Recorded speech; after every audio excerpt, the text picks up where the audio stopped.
The discovery of the salvaged ship Wanderer drifted through the debris field like a tired old dog sniffing for scraps.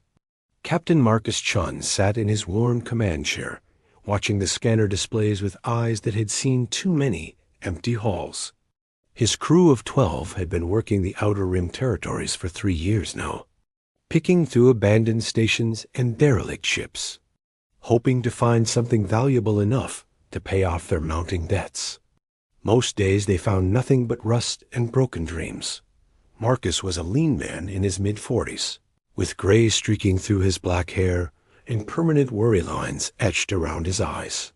He had been a military officer once, back when Earth still had a proper fleet, before the budget cuts and the slow decline that left humanity scrambling at the edges of galactic civilization. Now he salvaged the past to survive the present. His second-in-command, Lieutenant Sarah Okonkwo, stood beside him reviewing the day's scan results. She was younger, early 30s, with sharp features and sharper instincts that had saved the crew more than once. She frowned at her datapad and shook her head.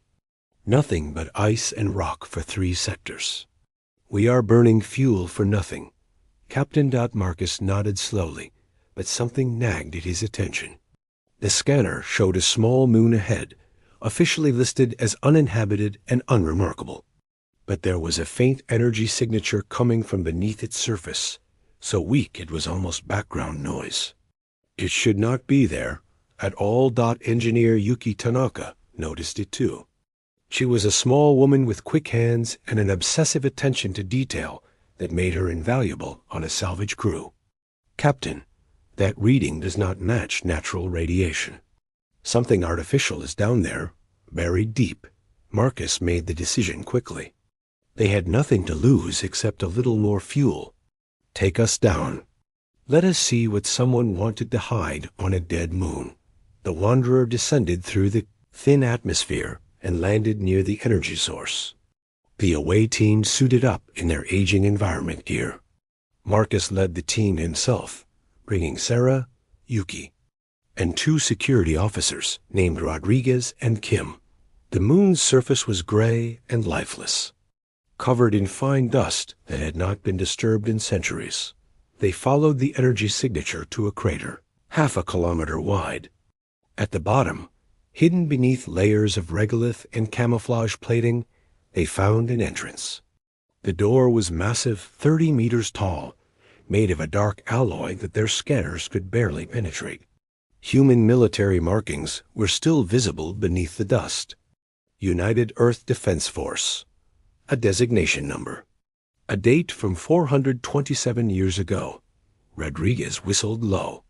This is from before the collapse, before Earth lost its colonies and retreated to the home system. What were they building out here? The door responded to Sarah's touch on the control panel, reading her human biosignature and unsealing with a hiss of escaping air.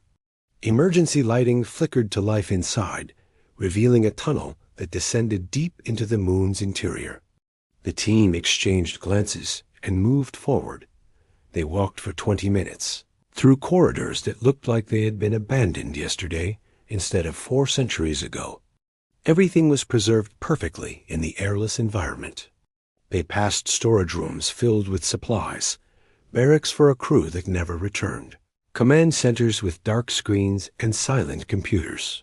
Finally, they emerged into a chamber so vast their helmet lights could not reach the far walls. Marcus activated a control panel near the entrance, and the main lights came online. What they saw made everyone stop breathing for a moment. In the center of the massive underground hangar, suspended in docking clamps, was a warship unlike anything Marcus had ever seen. It was enormous, easily 3 kilometers long, shaped like a broad-headed spear with swept-back wings. The hull was midnight black, covered in strange geometric patterns that seemed to shift in the light. Weapon ports dotted its surface by the hundreds. This was not a ship built for exploration or trade. This was built to destroy. A voice spoke from everywhere and nowhere, calm and measured. Welcome. I am Nexus.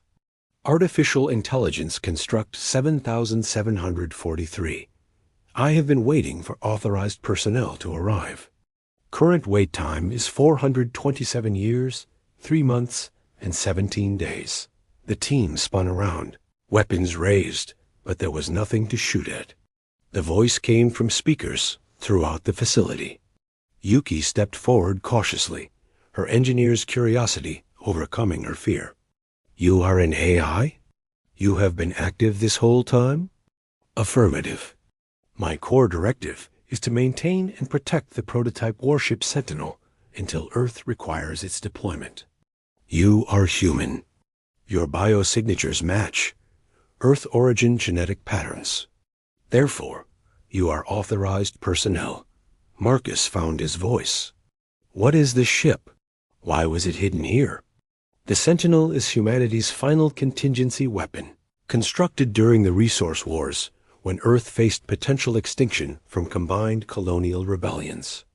The ship was designed to engage and defeat numerically superior forces through advanced weapon systems and autonomous combat protocols. Upon completion, the wars ended through diplomatic means. Project Sentinel was classified at the highest level and hidden to prevent destabilization of the new peace. I was ordered to maintain readiness until Earth faced existential threat again. Sarah moved closer to the viewing window, overlooking the ship. "What kind of weapons are we talking about?" The Sentinel carries 17 primary weapon systems, utilizing technologies developed in secret military laboratories. These include quantum disruption cannons, gravitational shear projectors, antimatter torpedo banks, and the experimental Void Lance, which manipulates localized spacetime. The ship's defensive systems include adaptive shielding, automated repair nanites, and a hull composed of self-healing metamaterials. Power generation utilizes a contained singularity reactor. Crew complement is 47, though I can operate the vessel independently if necessary. Kim, one of the security officers, laughed nervously. "This is insane. Ships like this do not exist. Modern Earth vessels are barely holding together. We do not have technology like what you are describing. Your modern Earth vessels represent 4 centuries of technological stagnation following the collapse. The Sentinel represents the peak of human military engineering before that decline. The knowledge required to build such vessels was deliberately suppressed to prevent further warfare." Marcus felt a chill run down his spine. "Can this ship still fight? After 400 years in storage?" All systems are maintained at operational readiness. I require only 14 hours to complete pre-launch preparations. The Sentinel can be combat-ready within one standard day. The captain was about to ask more questions when his communicator beeped urgently. It was Davis, the communications officer back on the Wanderer. His voice was tight with stress. "Captain, you need to hear this. It is being broadcast across all frequencies. Earth is in trouble." Marcus listened to the message and felt his blood run cold. The Krethian Empire, one of the galaxy's major powers spanning over 6,000 worlds, had issued an ultimatum to Earth. They demanded that humanity surrender sovereignty over the Sol system and accept vassal status within the Empire. They claimed it was necessary for regional stability and economic integration. Earth was given 72 hours to comply. If they refused, the Krethian Grand Armada would enforce the annexation by military means. The broadcast included an image of the Krethian fleet. Marcus counted at least 800 capital ships, more than humanity could face, even if they still had their old colonial fleet. Earth's current defense force consisted of perhaps 60 aging vessels, most of them patrol boats and system monitors never designed for real warfare. It would not be a battle. It would be an execution. Sarah's face was pale. "They are going to crush us.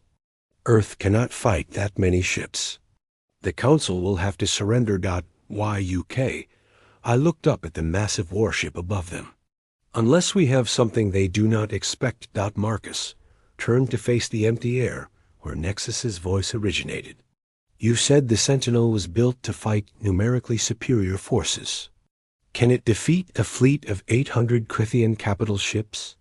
There was a pause, as if the AI was considering carefully. "The Krithian Empire utilizes standard galactic military technology. Energy shields, plasma weapons, fusion drives. The Sentinel's weapon systems are designed to counter such technology with overwhelming force. Probability of mission success against the described fleet composition is 73%, assuming tactical surprise and optimal engagement parameters." Rodriguez spoke up. 73%? Those are not great odds when we are talking about Earth's survival. They are better odds than 0%, Marcus said quietly. He looked at his crew, seeing the fear and uncertainty in their faces. He thought about Earth, about the billions of people who had no idea what was coming. He thought about his daughter living in New Sydney, about all the children who would grow up as slaves to an empire that saw humanity as primitive and disposable. He made his decision. "Nexus, begin activation procedures. We are taking the Sentinel to war. Asterisk." Acknowledged, Captain Chun. Initiating primary system startup. Reactor ignition sequence commencing. The Sentinel will be ready for launch in 13 hours and 42 minutes. Deep within the ancient warship, systems that had slept for over 4 centuries began to wake. The singularity reactor at the ship's core spun up, generating power that could fuel a small city. Energy flowed through circuits and conduits designed by engineers long dead. Weapons that had never been fired in anger started their calibration sequences.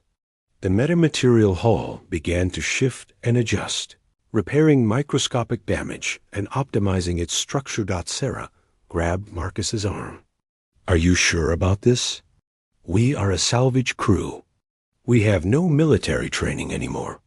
We do not know how to operate a warship like this. I can provide comprehensive training and operational guidance." Nexus interjected. "The Sentinel was designed for minimal crew operations. Your roles will be supervisory. I will handle combat calculations and tactical execution." Marcus looked up at the massive vessel, at humanity's forgotten secret weapon. "We do not have a choice. If we do nothing, Earth falls. If we try, we at least have a chance. YUK, I was already moving toward the access ramp leading up to the ship's airlock. Then we better start learning fast. We have 13 hours to figure out how to save the world." The crew of the Wanderer climbed aboard the Sentinel, leaving their old salvage ship behind. They had come looking for scrap metal to sell. Instead, they had found a weapon that could change everything. As they walked through corridors that had not seen human footsteps in 4 centuries, as they sat in command stations designed for a crew that never came, they felt the weight of history settling on their shoulders. Somewhere in the depths of space, the Krethian Grand Armada was moving toward Earth, confident in their overwhelming superiority, certain that the primitive humans would submit without real resistance. Fleet Admiral Zartos sat in his command throne aboard the massive dreadnought Eternal Dominion, reviewing the invasion plans with satisfaction. It would be a simple operation, a minor addition to the Empire's long history of conquest. He had no idea what was waking up in the darkness. None of them did. Humanity's greatest secret was stirring after centuries of sleep, and when it emerged, the galaxy would remember why Earth had once been feared. The countdown had begun. Asterisk. The battle the Sentinel broke through the moon's surface like a leviathan rising from the depths of an ancient ocean. Tons of rock and dust cascaded off its hull as the massive warship climbed toward space, its singularity reactor burning with power that made nearby sensor arrays scream with overload warnings. Marcus Chun stood on the bridge, hands gripping the command console, watching through the view screen as stars became visible above them. Behind them, the moon they had hidden in for so long grew smaller, a gray speck against the infinite black. Nexus's voice filled the bridge with calm efficiency. All systems operating at optimal parameters. Weapon banks charged to full capacity. Defensive shields at maximum strength. Singularity reactor stable at 97% output. The Sentinel is ready for combat operations. Captain Marcus took a deep breath and looked at his crew. They were spread across the various bridge stations, looking small and uncertain in chairs designed for professional warriors. Sarah sat at tactical, her fingers dancing across controls she had only learned to use 12 hours ago. Yuki monitored engineering from her station, eyes wide as she watched power readings that should have been impossible. Rodriguez and Kim manned defensive systems and navigation. The rest of the Wanderer's crew filled the remaining positions, all of them terrified and determined in equal measure. The view screen shifted to show Earth hanging in space ahead of them, a blue jewel surrounded by a swarm of angry red dots. The Krethian Grand Armada had taken position around humanity's homeworld in a perfect sphere formation, 800 warships arranged with military precision.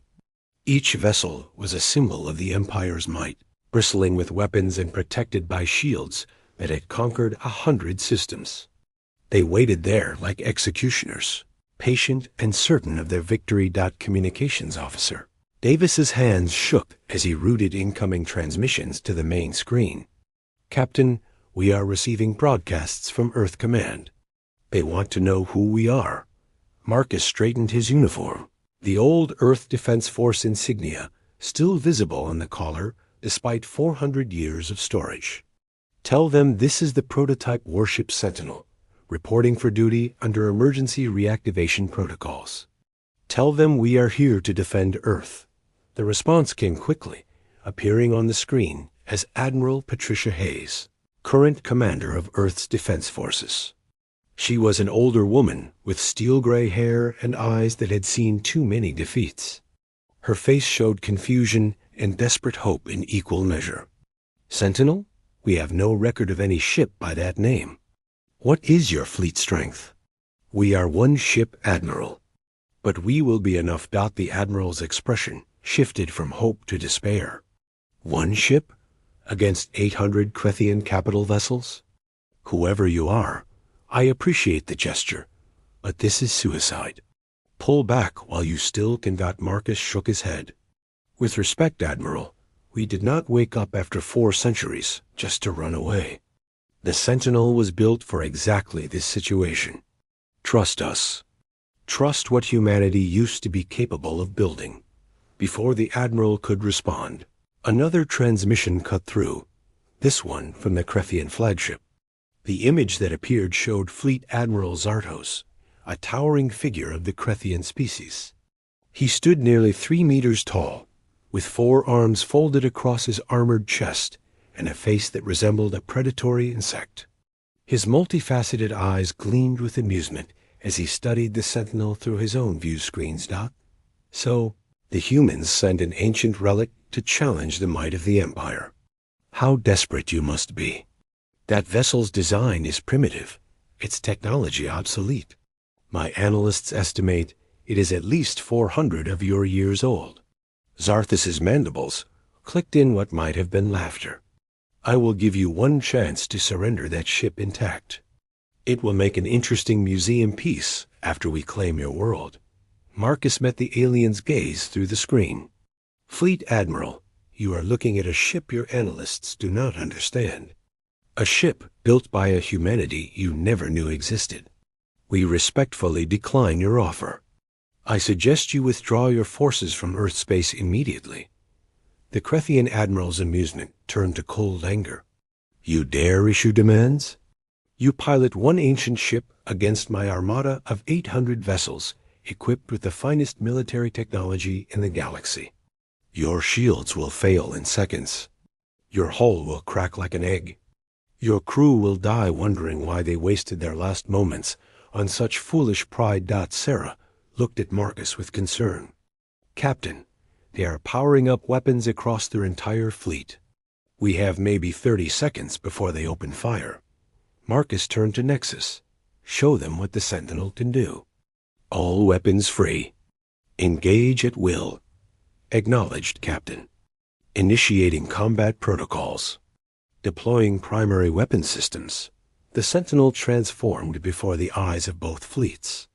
Panels across its 3-kilometer hull slid open, revealing weapon ports that numbered in the thousands.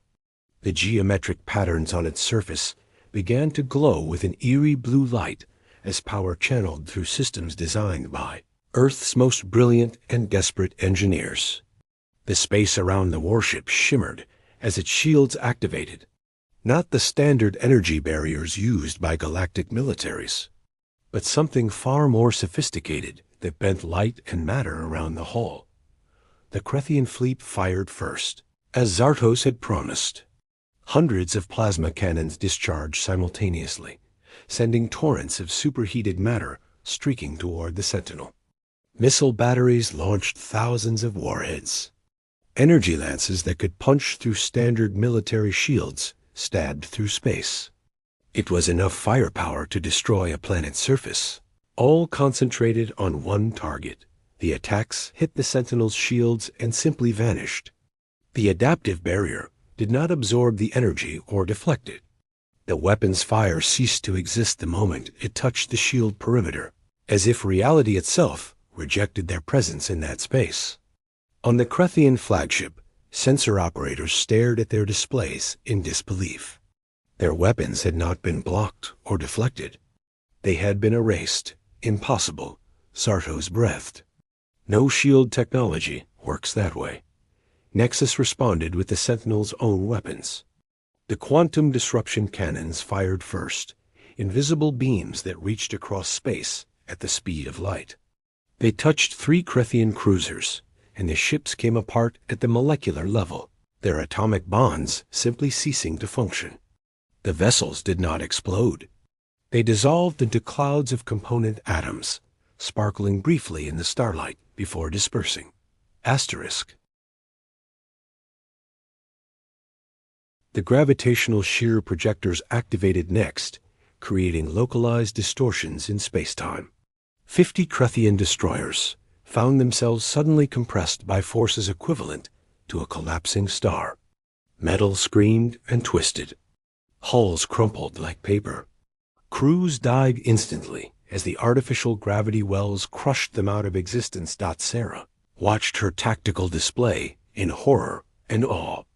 The red dots representing enemy ships were disappearing in clusters. She had trained on military simulators during her academy days, back when Earth still had a real navy. She had never seen anything like this. Captain, we just destroyed over 50 vessels in the first volley. Their shields are not even slowing our weapons down. The Krethian fleet broke formation, commanders realizing too late that their standard tactics were useless. They spread out, trying to surround the Sentinel from all angles, hoping that overwhelming numbers would eventually penetrate whatever impossible defenses the human ship possessed. They fired again, concentrating all their remaining firepower on single points, trying to overload the shields through sheer volume. The Sentinel's defensive systems adapted instantly. The metamaterial hull shifted its composition to absorb different energy frequencies. Automated repair nanites fixed damage faster than it could accumulate. The ship moved through the storm of weapons fire like it was moving through light rain. Untouched and unstoppable, Yuki's engineering station showed power consumption levels that should have melted the reactor. Instead, the singularity remained stable, drawing energy from the contained black hole at the ship's core and distributing it through systems that defied modern physics. She understood perhaps 10% of what she was seeing. The rest was beyond anything current Earth science could explain. The antimatter torpedo banks opened fire, launching projectiles that moved at relativistic speeds. Each torpedo carried enough antimatter to sterilize a continent. They struck Krethian battleships and detonated, releasing energies that briefly outshone nearby stars. Secondary explosions rippled through enemy formations as damaged vessels collided, with their neighbors or their own munitions cooked. Off. Marcus watched the tactical display showing enemy. Numbers dropping steadily. 800 ships. 700. 650. The Sentinel moved through the Crethian formations like a shark through a school of fish, its weapon systems operating with mechanical precision. Nexus coordinated every shot, every movement, with a calculation speed no organic mind could match. On the Crethian flagship, panic had replaced confidence. Officers shouted contradictory orders. Sensor operators reported weapon systems failing across the fleet. Communication channels filled with distress calls from dying ships.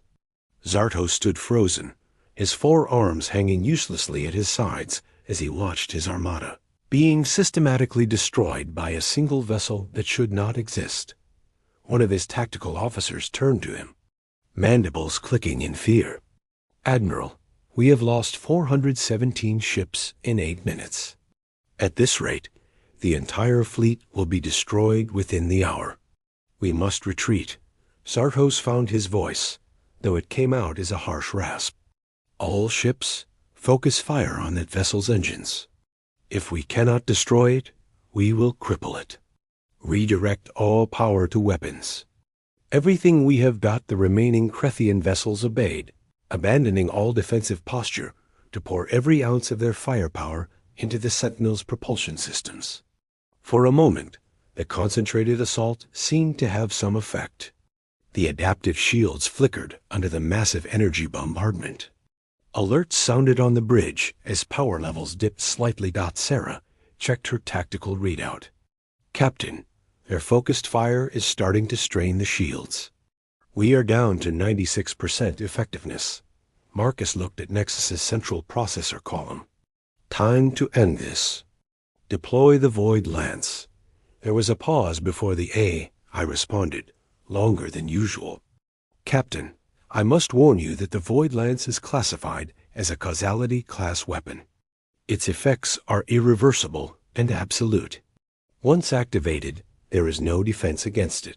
"I understand." Fire. The Sentinel's forward section opened like a flower, revealing a weapon system that looked more like a piece of abstract art than military hardware.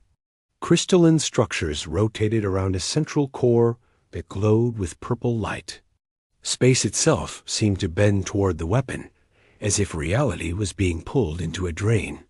The air on the bridge felt heavy, oppressive, wrong. The Void Lance fired. There was no beam, no projectile, no visible discharge. Reality simply changed. In the space where the Crethian flagship and its escort vessels had been, there was now nothing. Not debris, not atoms, just absolute emptiness, a perfect void where matter had been forbidden to exist. The ships had not been destroyed. They had been removed from existence entirely, erased from the timeline as if they had never been built. The remaining Crethian vessels stopped firing. Across every communication channel, there was only silence.